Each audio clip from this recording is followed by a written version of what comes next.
Hey guys, what's up? Welcome to the channel, or welcome back to the channel. We are the Mile High Property Brothers. Today is super informative. We'll be diving into, is this the best market ever in Colorado? Is it not? Maybe, maybe not. Yes. I'm favoring toward yes. We'll see what this guy has to say about it. But either way, let's dive into it. All right, guys, let's check it out.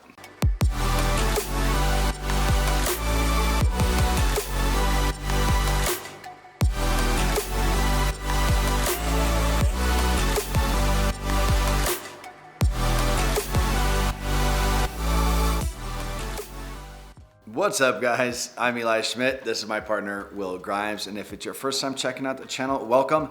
And hey, while you're here, you're going to want to hit that subscribe button and don't forget the notification bell, because every Tuesday and Thursday, we drop a new one of these telling you everything there is to know about moving to or living in the entire Denver, Colorado area. 100%. And we're licensed brokers here in the state of Colorado, which means just as much as we love making these videos, we would love more to help you with those real estate needs. So remember, that's popping in below. Where are the guys trying to the phone calls, text messages, and those emails. So if we can help you, we would love to. But with that being said, Denver 2023, best market ever. Let's dive into it.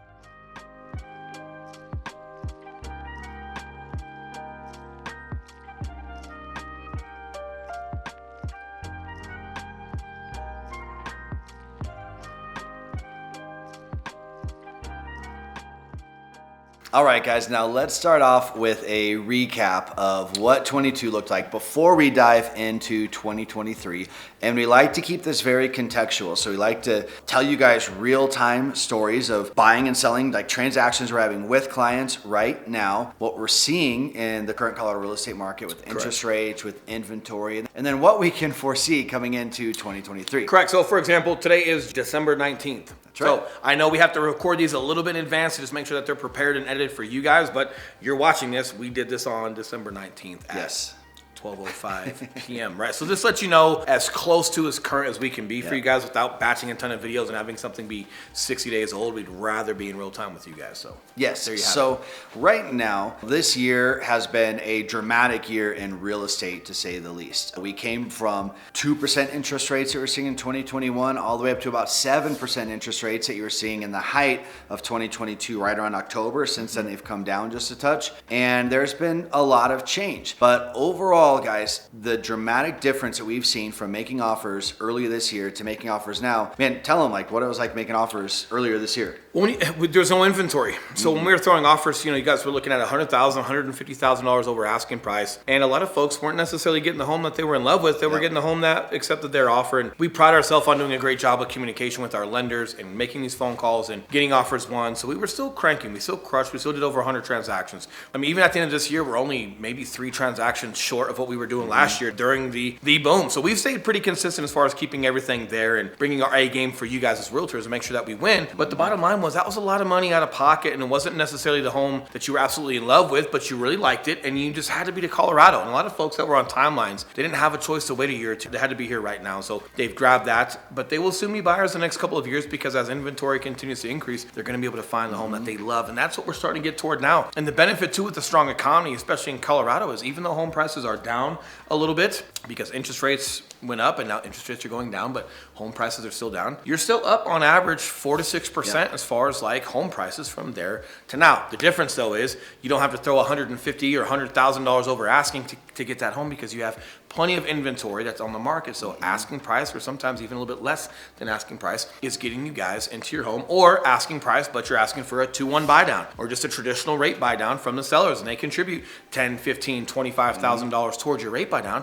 And sellers can do that because they still have plenty of equity in their home, even though prices have come down a bit. Because the stability in Colorado, they can still be flexible, right? Which is super, super important. And hey, why are we still in a great economy? Well, you've got a lot of businesses coming here, right? So we know Oracle, we got some news from one of our viewers that was saying, hey, Oracle actually had to shut that one down and whatnot, but we've got some other medical companies that are coming here. You've got Verta that decided to move their headquarters from San Francisco to Denver. You've got HNA.live. That's a Delaware company that decided to make Denver its headquarters. So internationally, you've got businesses coming here. Nationally, you've got businesses coming here.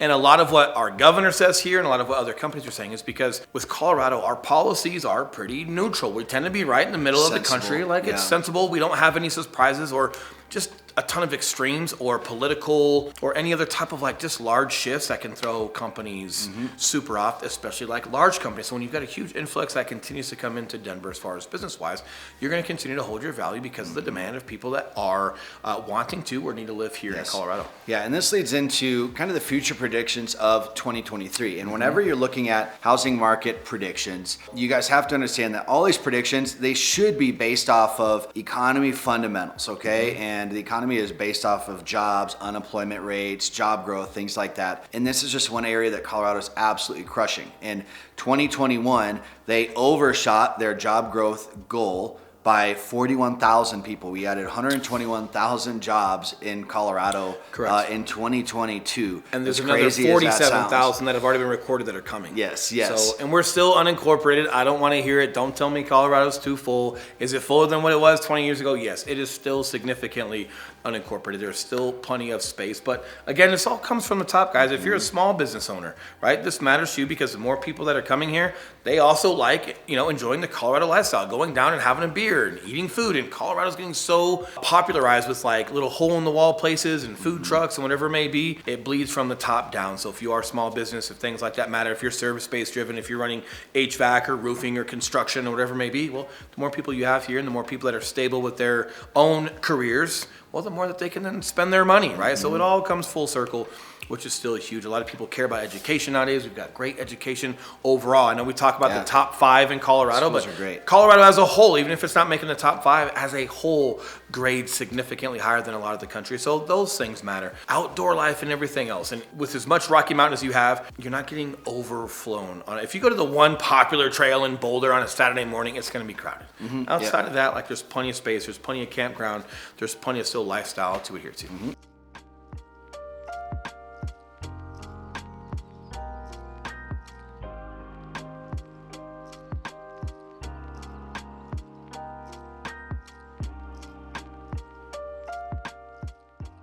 As far as if this is the best market ever, I'll put it this way. We've been in real estate about 6 years. I was flipping homes for a couple years prior to that, so call it 8 years or so.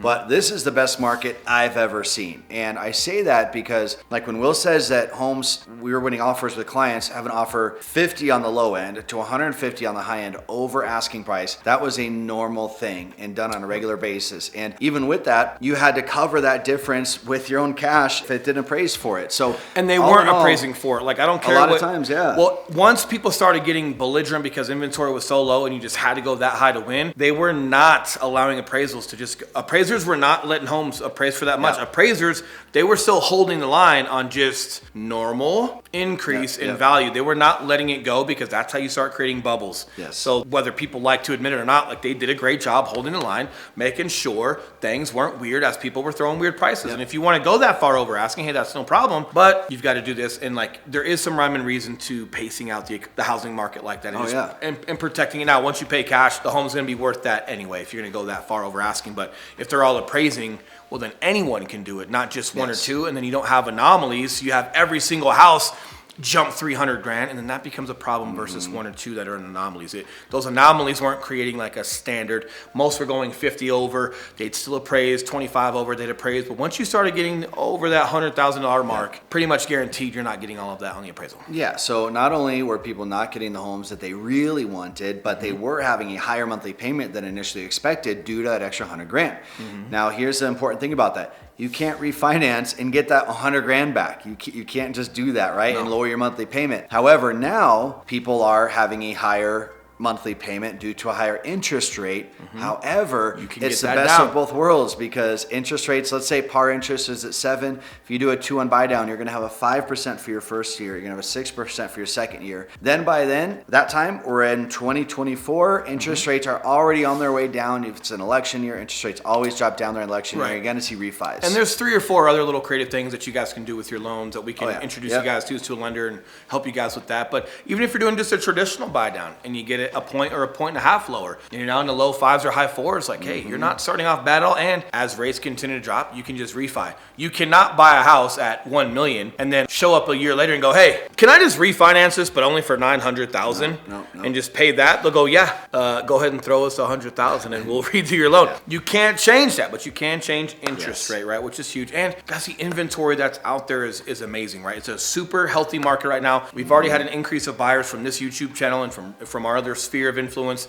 that are starting to come through now that they know rates are starting to steadily come down. No one's freaking out. There's a ton of inventory for you to look at. Sellers are still helping with rates to bring that down. Like, it's a great, healthy market. A lot of people maybe want to think that they should skip the winter or the early part of the year, but there's a lot of cool stuff right now going on that you could maybe get ahead of the curve on before the hot season. There is. And again, the opportunity right now where you're able to get a lower interest rate and the house you want and with no competition or little competition, it's going to be hard because as soon as we start coming into, let's call it spring of 2023 or at the absolute latest, spring 2024, when interest rates get real low again, it's going to happen. And by real low, you're probably looking at like 3s. Yeah. And guys, this is also, not to get political, but it's also consistent with like your political ebb and flow. Anytime you're within 2 years of like campaigns and off, like they start lowering interest rates. They also do that to incentivize buyers because a lot of folks decide not to buy and hold off until they know what's going on with campaign and political parties and who's getting voted in for president. So some people hold off, so they intentionally bring things down to incentivize people to keep buying and whatever it may be. So whatever your choice is,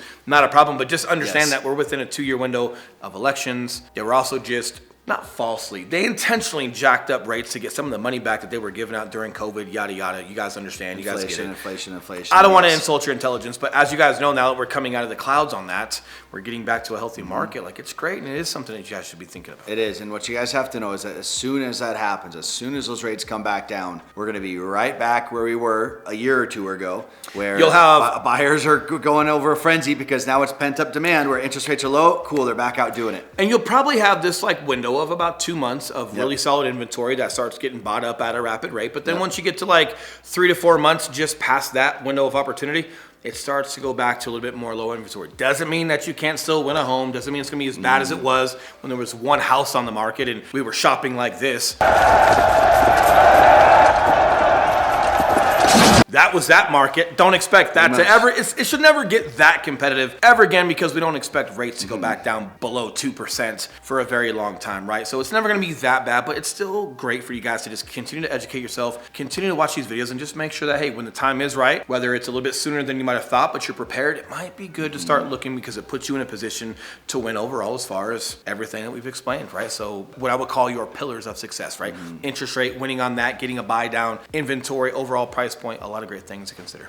So again, guys, regardless of what phase you're in, if you just want to have this conversation personally at a little more in depth, whether you're thinking about coming to Colorado or just starting to mull over the idea, or you know you're coming to Colorado, you know where to reach us.